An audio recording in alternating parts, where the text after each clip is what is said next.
नमस्कार, मैं डॉक्टर जीवन Silwal, paediatric neurologist, एथीना polyclinic Siliguri से। पिछले वीडियो में मैंने डिस्कस किया था डेवलपमेंटल माइलस्टोन्स के बारे में। आज मैं आप लोगों से डेवलपमेंटल डिले के बारे में विस्तार में चर्चा करने जा रहा हूँ कि क्यों होता है डेवलपमेंटल डिले, बच्चे क्यों लेट से चलते हैं, क्यों लेट से बोलते हैं, क्या क्या कारण की वजह से ये होता है और कब डॉक्टर के पास लेके जाना चाहिए। रेड फ्लैग साइंस जो है वो क्या है, कब पेरेंट्स को पता होना चाहिए कि अभी हमको डॉक्टर को कंसल्ट करना है और किस तरीके से हम उसकी इन्वेस्टिगेशन कैसे करते हैं और किस तरीके से हम उसकी इलाज करते हैं।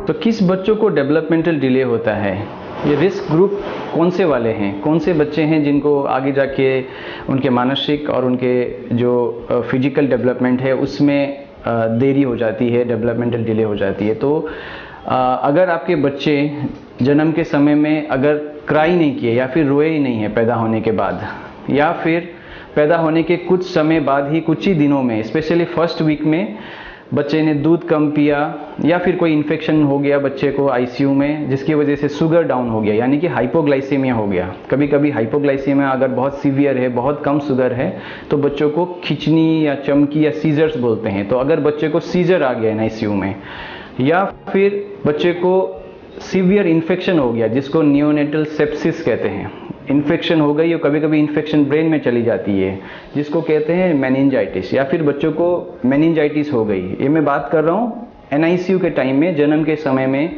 फर्स्ट जो मंथ का जो पीरियड होता है उस समय के दौरान में अगर ये सब हो जाती है, या फिर जॉन्डिस हो जाती है, जॉन्डिस 25-30 के ऊपर बिलिरुबिन चली जाती है, तो ब्रेन में वो जॉन्डिस जो है ब्रेन को असर करता है, ब्रेन को क्रॉस करके आगे जाके डेवलपमेंटल डिले कर सकता है। तो ये सारे बच्चे जो एनआईसीयू में हैं, जिनको वेंटिलेटर में डालना पड़ा, जिनको सीवियर इन्फेक्शन हुई, तो ये सारे बच्चे जो है आगे जाके डेवलपमेंटल डिले होने के रिस्क ग्रुप में आते हैं, क्योंकि बच्चों का जो नस होता है ब्रेन का वो बहुत सेंसिटिव होता है। अगर कुछ ही मिनट के लिए भी अगर बच्चे के ब्रेन में ग्लूकोज या ब्लड सप्लाई में अगर कमी हो जाती है तो ब्रेन के नस जो है सूजन हो जाती है, बाद में वही जो है दाग में तब्दील हो जाती है। तो ये सारे बच्चे जो हैं डेवलपमेंटल डिले होने के रिस्क ग्रुप में आते हैं।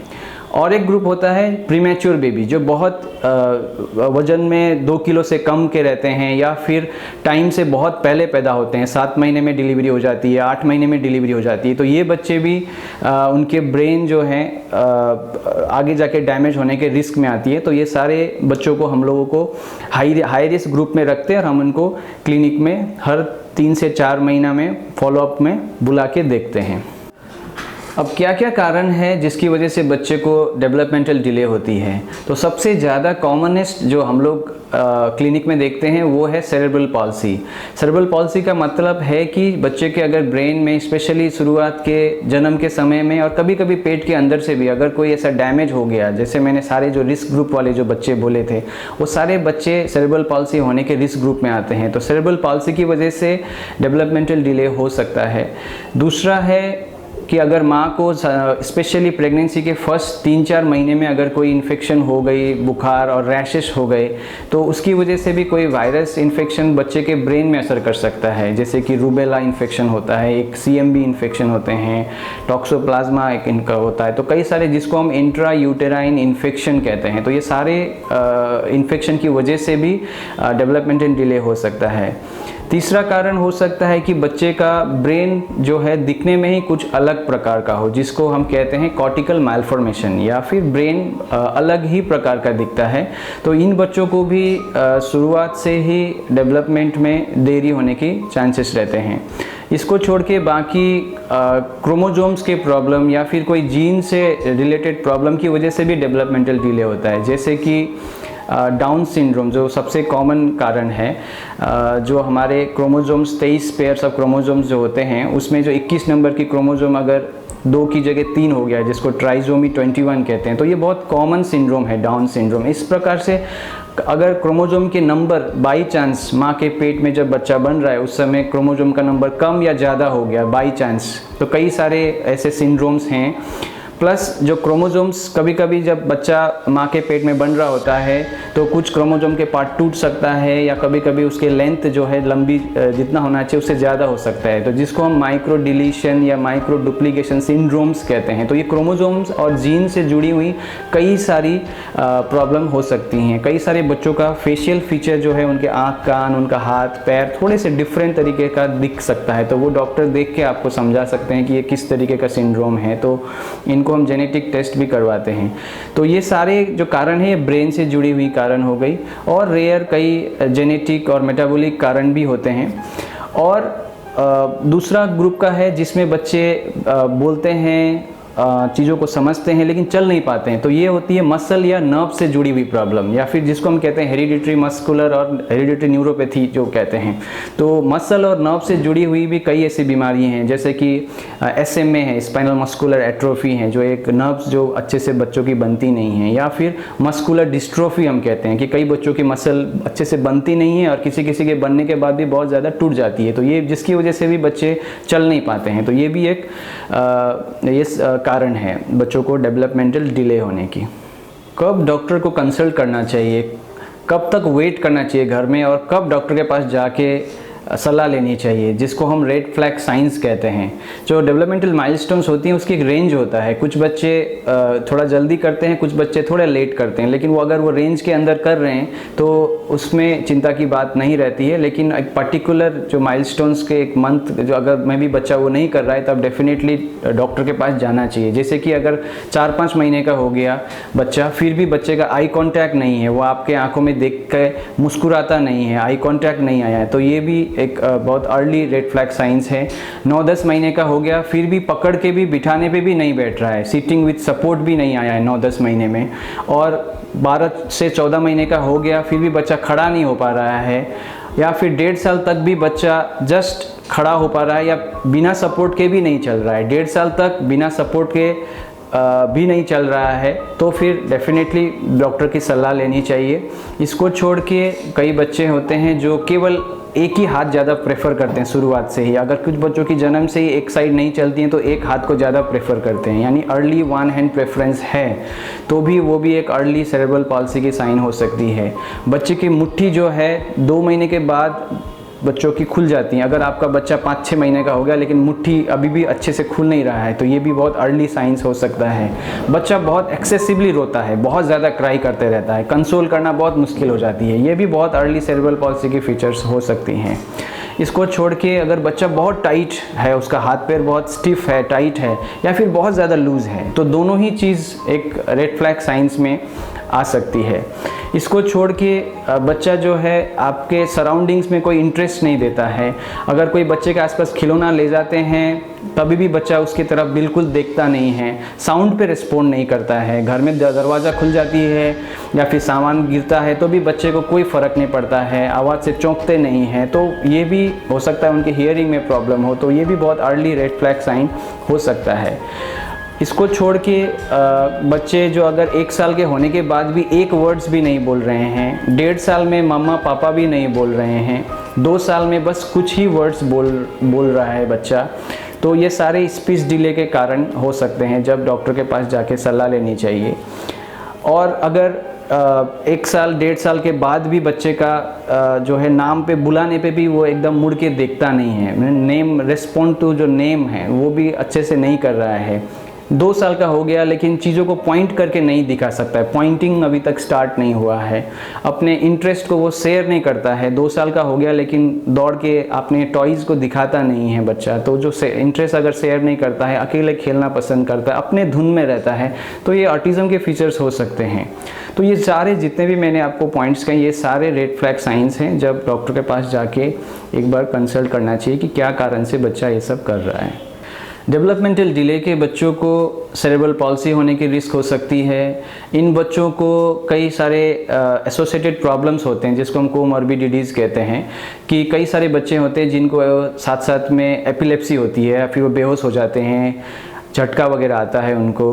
कई सारे बच्चे हैं जिनको आईक्यू में इफेक्ट होता है, वो बुद्धि से भी थोड़े कमज़ोर होते हैं, उनको बिहेवियरल प्रॉब्लम हो सकते हैं, बहुत चंचल होते हैं, बहुत गुस्सेले होते हैं कुछ लोग। और कुछ बच्चे होते हैं जिनको नींद में भी उनका अफेक्शन रहता है, उनका स्लीप पैटर्न जो है, स्लीप साइकिल बाकी बच्चों जैसे नहीं होती है, और स्कूलास्टिक परफॉर्मेंस में भी अफेक्ट करती है। तो ये सारा जो है एसोसिएटेड प्रॉब्लम्स हो सकता है जिन बच्चों को डेवलपमेंटल डिले है।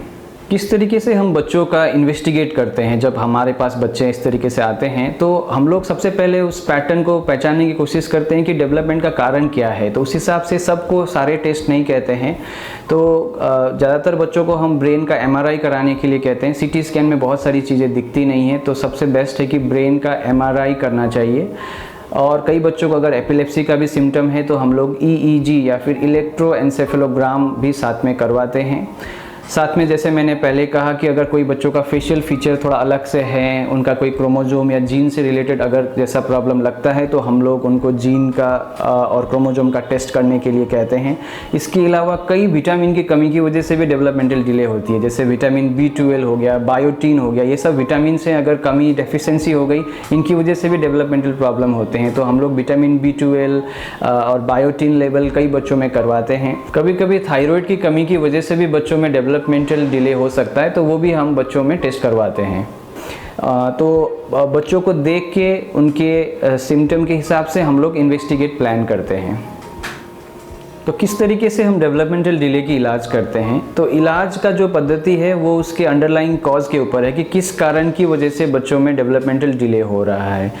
तो सबसे ज़रूरी बात यह है कि बच्चों को सबसे पहले आइडेंटिफाई करना ज़रूरी है कि ये डेवलपमेंट डिले हो रहा है, और हम उसको अर्ली इंटरवेंशन कहते हैं। जितना जल्दी हम बच्चे को पकड़ के उनको सही टाइम पे थेरेपी स्टार्ट करते हैं, स्पेशली फर्स्ट 2-3 ईयर्स में अगर हम स्टार्ट करते हैं तो उनका रिजल्ट बहुत अच्छा आता है।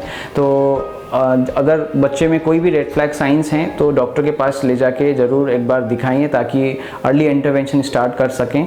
तो फिजियोथेरेपी हम लोग स्टार्ट कर सकते हैं, ऑक्यूपेशनल थेरेपी होती है बच्चे के फाइन मोटर स्किल को डेवलप करने के लिए, वो स्टार्ट कर सकते हैं। अगर कई बच्चे जिनको स्पीच की प्रॉब्लम है उनको टाइमली स्पीच थेरेपी हम लोग स्टार्ट कर सकते हैं। ऑटिज़म के बच्चे हैं साथ में तो बिहेवियर थेरेपी साथ में दिया जा सकता है। तो ये सब थेरेपीज़ बहुत इंपॉर्टेंट होते हैं।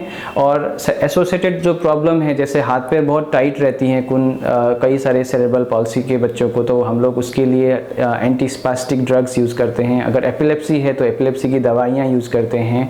कई बच्चों को अगर पढ़ाई में बहुत कमज़ोरी है तो हम लोग उनको स्पेशल एजुकेशन देते हैं, उनका IQ को चेक करते हैं। तो उनके कारण के हिसाब से हम लोगों को अलग अलग तरीके से हर बच्चों को हमें प्लान आउट करना पड़ता है। सो एज ए पेरेंट हम लोग क्या प्रिकॉशन ले सकते हैं जिसके वजह से हम लोग बच्चों को डेवलपमेंटल डिले होने से बचा सकें, या फिर अगर है तो हम उसको जल्दी आइडेंटिफाई कर सकें?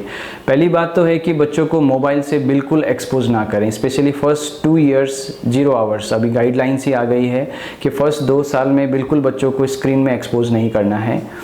दूसरी बात है, बच्चों को शुरुआत के 2 से 3 साल में बहुत ज़रूरी है कि उसको स्टिमुलस मिलना ज़रूरी है। हम लोग काम में बिजी रहते हैं, लेकिन अपने बच्चों के लिए हमें टाइम निकालना चाहिए, उनसे इंटरैक्ट करनी चाहिए। और शुरुआत से ही बच्चों से आई कांटेक्ट करके उनसे बात करें, कंटिन्यूस उनसे बात करते रहें ताकि उनको कंटिन्यूस स्टिमुलस मिलते रहे। और अगर जॉइंट फैमिली में हैं तो सारे जो फैमिली मेम्बर्स हैं उनसे कंटिन्यूस एक बात करते रहेंगे तो उनको कंटिन्यूस स्टिमुलस मिलता रहेगा।